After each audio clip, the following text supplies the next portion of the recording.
The experience with diabetics and COVID has been an interesting one. From the beginning of the pandemic, has shown some variation during the pandemic, and indeed we're still in the pandemic. But we're also seeing or now recognizing how diabetics are and the risks that they have post-infection. And in particular, some complications of diabetes like kidney disease, or those who have chronic kidney disease as a result of diabetes, were significantly impacted by the virus itself. And we can understand that because not only is COVID-19 a respiratory virus, we now know that it is also a vascular virus. This means that the COVID virus interferes with the blood vessels of your bodies.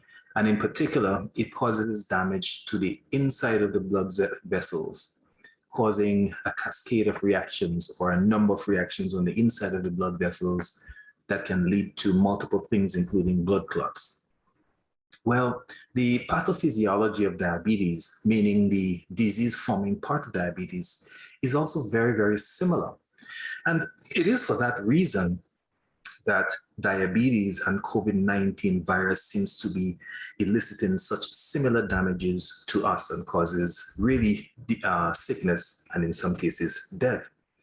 So that kind of similarity puts diabetics at a very interesting crossroad where you now have to figure out in your mind how you're going to protect yourself because you now have a disease that damages your blood vessels, but at the same time you're exposed to a virus that does similar damages to your blood vessels and can cause to have things like strokes and heart attacks and even exacerbate kidney failures.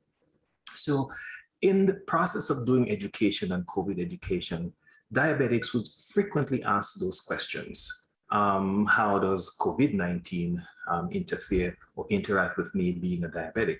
And so that's why I led out with that discussion, because that in fact was the most common question that persons seems to ask.